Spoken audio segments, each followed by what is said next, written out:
The Soviet Union deployed between 700 and 1,000 radioisotope thermoelectric generators across the Arctic coastline between the 1960s and 1990s.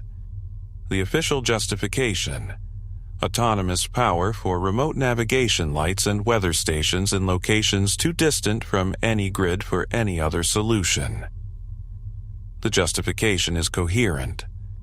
RTGs are exactly the kind of technology you would use for that purpose. They generate electricity from radioactive decay without moving parts, require no fuel resupply, and function in temperatures where any conventional generator would fail. They were placed, officially, where navigation and weather monitoring required them. Navigation and weather monitoring requirements do not produce circles. The RTG deployment pattern, when the coordinates from the full registry are mapped, is not a coastline distribution determined by maritime safety standards. It is a series of arcs that, when extended, close into a circle. A circle approximately 4,200 kilometers in diameter, centered on a specific coordinate in the Siberian interior at 68 degrees 14 minutes north, 86 degrees 34 minutes east. At that coordinate, there is nothing on any publicly available map, no facility, no settlement, no geological feature of note. Empty tundra on paper. Navigation requirements do not produce circles. Circles have centers. Something at that center is the reason for the circle. I found this program through an Arctic infrastructure registry I was systematizing for an institutional inventory of Soviet polar operations. The RTG coordinates appeared normal until I mapped them. Routine archival work, overlaying registry data on geographic projection to check for spatial patterns in the deployment. The pattern was not what the official justification predicted. I extended the arcs. The circle closed. I spent a week checking my methodology before accepting what the map showed, because what it showed was not an infrastructure distribution. It was a perimeter. In the Soviet era, there was no way to hide data like this from the state. Every document was cataloged, every coordinate was recorded, every pattern could be detected by those with access. Today, you have a choice. NordVPN encrypts your internet traffic and keeps your digital footprint hidden from anyone trying to track you online. If you want to protect your privacy and stay anonymous, check the link in the pinned comment for an exclusive deal. Nothing personal. A deployment of radioisotope generators forming a geometric circle 4,200 kilometers in diameter around an unmarked coordinate. Geometric circles and radioisotope generator deployments are what archivists investigate. The geophysicist who first mapped the RTG deployment with sufficient precision to detect the geometric pattern was Dr. Mikhail Anikeev, 51 years old, from the Arctic and Antarctic Research Institute in Leningrad. He had been assigned to compile a comprehensive technical registry of all Soviet Arctic RTG deployments in 1987, as part of a broader effort to create accurate records for future maintenance. The assignment was administrative, a cataloging task, and Anikeev had no reason to expect it would produce anything except a complete list of locations and technical specifications. His research notes from November 1987. In his private notes, the geophysicist wrote something that would never make it into the official registry.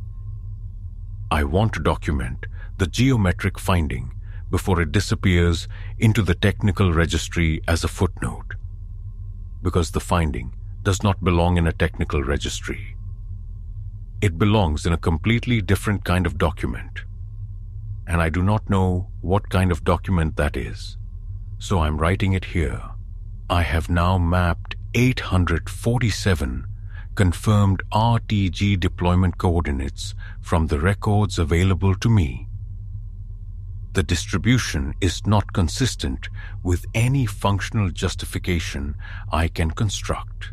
Maritime navigation requires certain spacing, certain coverage of hazardous coastline features, certain proximity to major shipping lanes.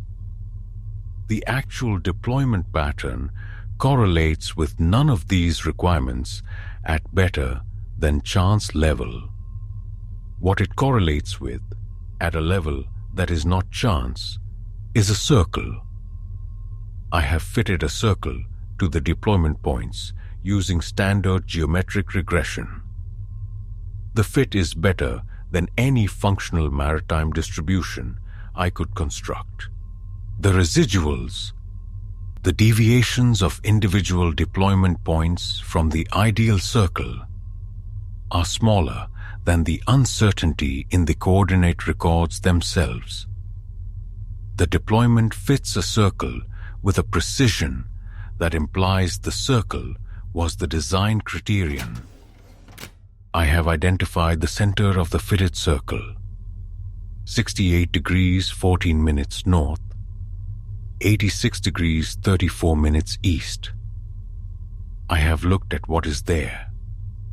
Nothing is there. Nothing that would justify 847 radioisotope generators arranged around it.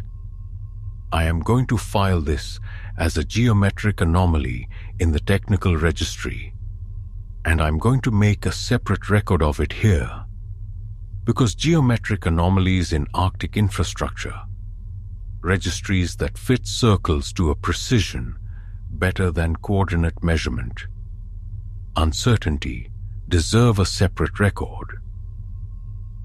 Geometric anomalies that fit circles to a precision better than coordinate measurement uncertainty deserve a separate record.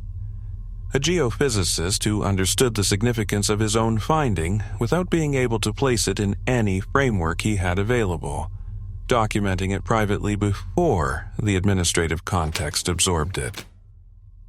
The technical specifications for the RTGs as deployed for navigation purposes are standard: 10 watts of electrical output, consistent with powering a maritime light or a small weather monitoring station.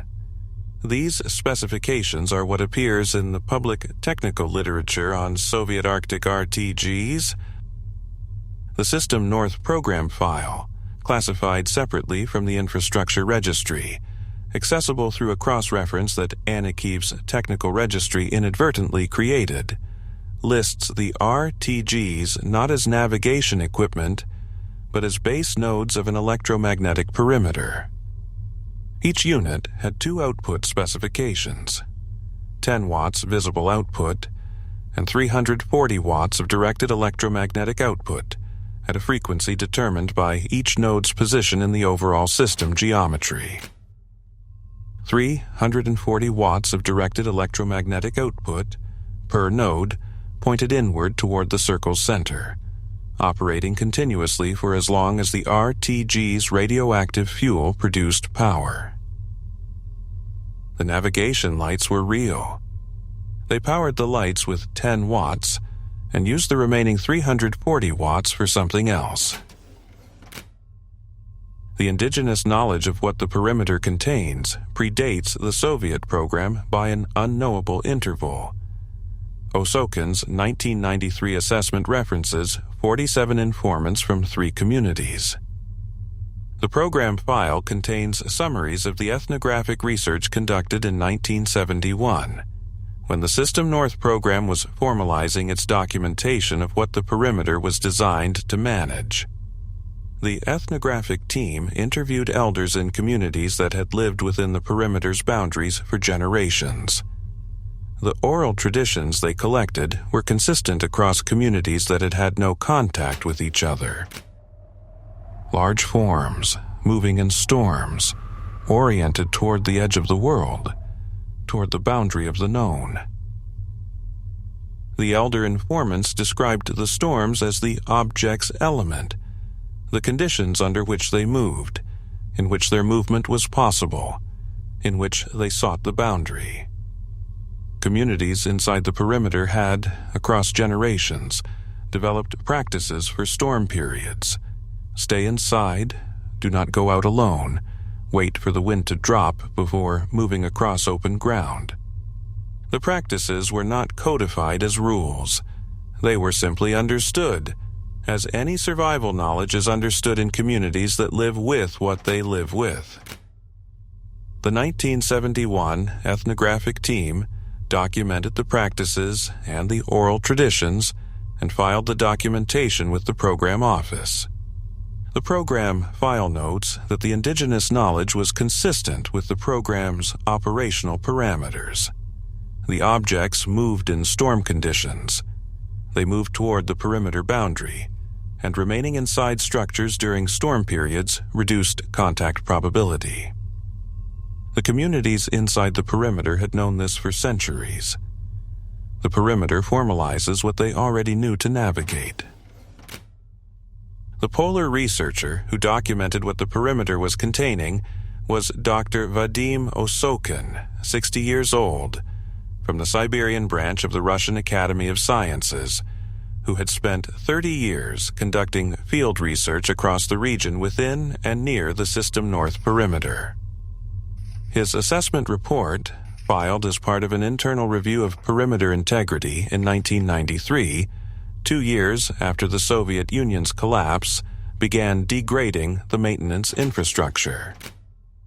The field researcher's report continued, and what he wrote next would become one of the most disturbing documents in the entire System North archive. I want to provide an honest characterization of what field observation has established about the objects contained within the System North perimeter, because the program's documentation has been circumspect on this point, and circumspection is no longer adequate given the current state of perimeter integrity. I have spent 30 years working in the tundra enclosed by the perimeter, and I have observed the objects on 11 documented occasions, always during significant storm events, blizzards, and ground storms in which visibility is less than 10 meters. I have also spoken with 47 indigenous informants, Nenets, Selkup, and Ganasan communities, who have lived within the perimeter for generations and whose oral traditions contain detailed descriptions of the objects going back, in some accounts, several hundred years. The consistent picture from both scientific observation and indigenous testimony. The objects are large. My estimates from the 11 observations range from 40 to 200 meters in their principal dimension, which I recognize sounds impossible and which I am reporting because accuracy requires it. They move. The movement is not random. In all 11 observations, in all available indigenous accounts, the movement has directionality. The objects move outward toward the perimeter boundary with apparent consistency of purpose. I have never observed an object move inward or laterally when it could move outward. They are trying to leave. The perimeter, when intact, prevents them from leaving. In the 11 years since Soviet maintenance of the perimeter began degrading, I have observed objects in the border zone, the region closest to the perimeter nodes, on 7 of my 11 observation occasions. In the years before 1991, when I observed similar events, the objects I encountered turned back from the perimeter boundary. In the years since 1991, the behavior at the boundary has changed. The objects approach the boundary, orient, and in 3 of the 7 recent border zone observations, I could not determine that they turned back. I lost sight of them at the boundary in conditions that prevented continued observation. He lost sight of them at the boundary. A field researcher who had spent 30 years observing objects that the perimeter was designed to contain, noting that in the years since the perimeter began degrading, he could no longer determine that the objects were turning back. The Arctic station operator at Sector 7 North called Murmansk in February 2003, during the perimeter's second decade of progressive degradation. Reporting a generator failure at Node 7 North 14. The node has been down for approximately 6 hours. Sector gap, approximately 340 kilometers of open perimeter. Acknowledge. What is the station's current status? Station is operational. I need to report an observation from the external inspection I conducted before the generator failure was confirmed. I was outside approximately 2 hours before I discovered the generator was down. Proceed. There was a storm. Visibility approximately 8 meters. I saw something. I don't know how to describe it accurately. A shadow that was not consistent with the storm conditions. The storm was from the northwest. The shadow was not moving with the wind. It was moving against it. It was large. I cannot estimate size accurately in those visibility conditions. Larger than any animal. Moving slowly but with clear direction. It was moving toward the southeast, toward the sector boundary. Did it cross the boundary? I don't know. I went back inside when I saw it. I was outside for another 40 minutes after the first observation, conducting my inspection, and I saw it twice more before I went back inside. Each time it was closer to the boundary. The third time I saw it, visibility had dropped further, and I could not determine its position relative to the boundary nodes. Return to station. Do not conduct external inspections until the replacement generator is in place. This is standard protocol for active sector gaps. Understood. How long for the replacement? 72 hours minimum for transport to your location. 72 hours with a 340-kilometer gap. Protocol requires you to remain inside. The station is within the intact portion of the perimeter on the eastern side of the gap. You are not in the gap. Stay inside. The station is within the intact portion of the perimeter on the eastern side of the gap. Murmansk's instruction was precise about where the station was relative to the intact perimeter, and implicitly about where the open gap was, and what the protocol assumed about what that meant for the operator's safety inside the intact portion. The protocol did not address what it meant for anything outside the gap.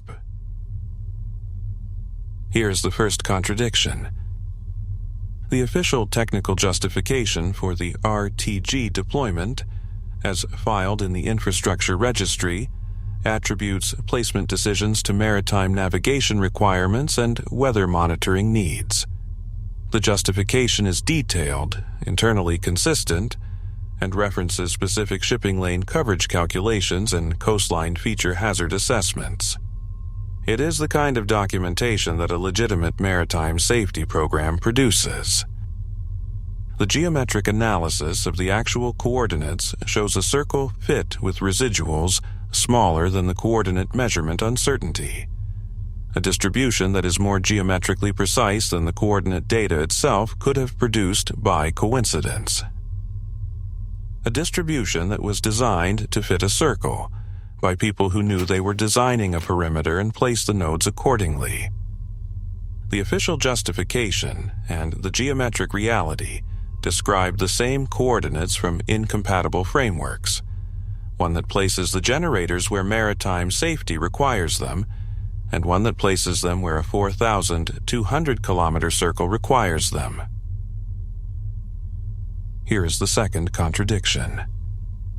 The technical specifications for the RTGs as navigation equipment describe 10-watt output devices, suitable for powering maritime lights.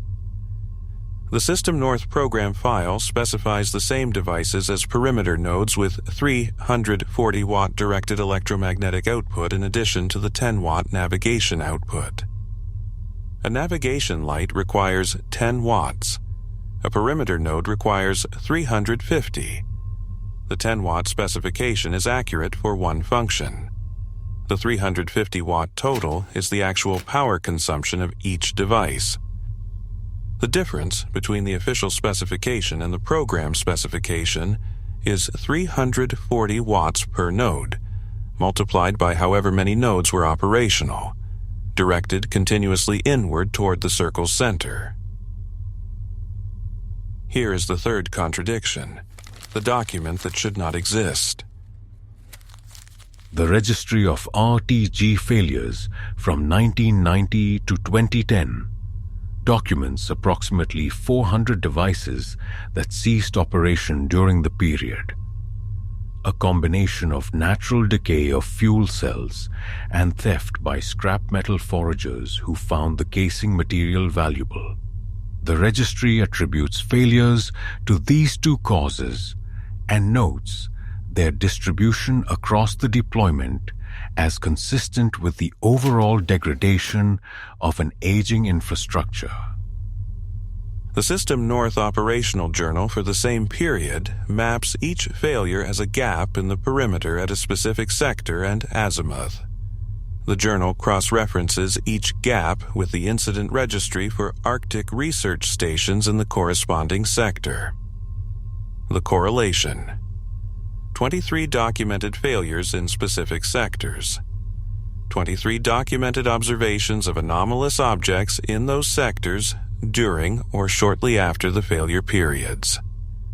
Not during periods when the sector was intact. During the gaps. The objects and the gaps occupy the same sectors at the same times, for 20 years of documented data. The Arctic Infrastructure Registry that led me to this file contains the most recent network status assessment, dated 2019. 34% of original nodes operational. Perimeter maintained at 34% of design capacity. A funding request filed in 2017 for network restoration is in the same file. Critical degradation of System North.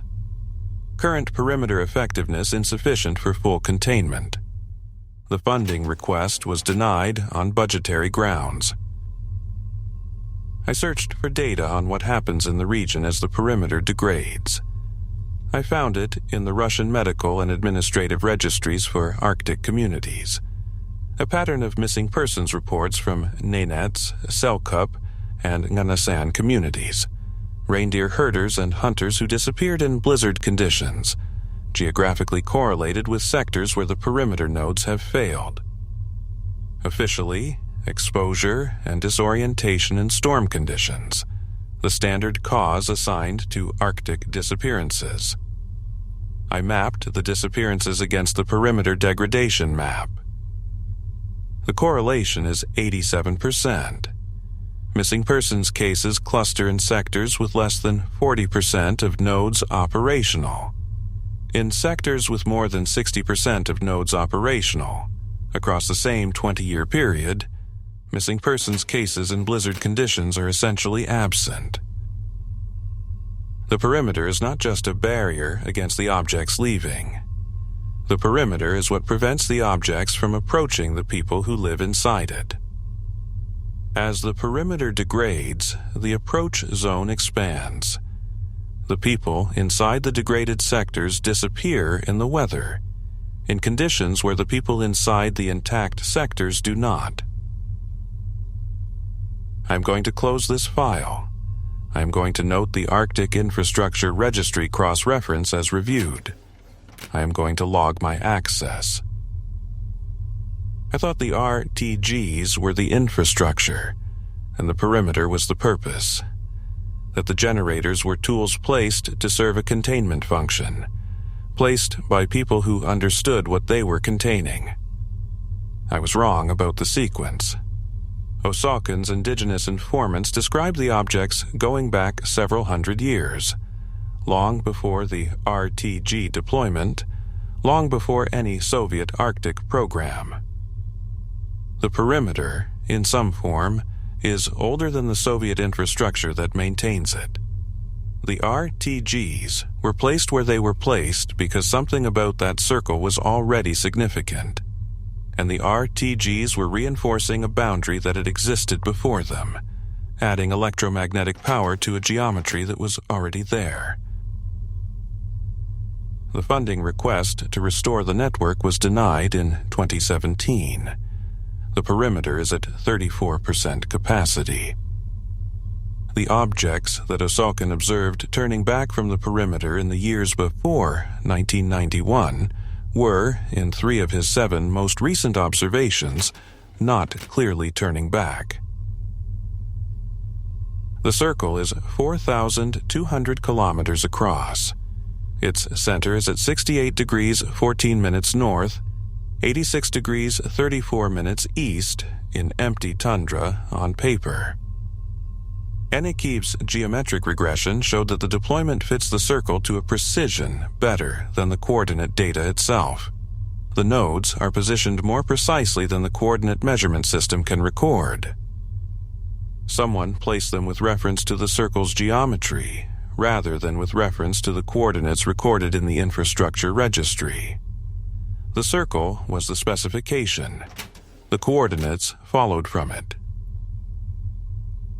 I have spent some time thinking about the funding request that was denied in 2017. The request documents the degradation. It quantifies the gap between 34% capacity and the capacity required for what it calls full containment. It was reviewed by a budget committee that, presumably, did not have access to the System North program file, and evaluated it as a request for Arctic infrastructure maintenance funding in a budget environment where Arctic infrastructure maintenance was not a priority. The request was filed by people who knew what the perimeter was for. It was denied by people who did not. The perimeter is at 34% capacity because the people in the budget chain who could have restored it did not know why restoration was urgent, and the people who knew why restoration was urgent did not have authority over the budget. I am closing the folder.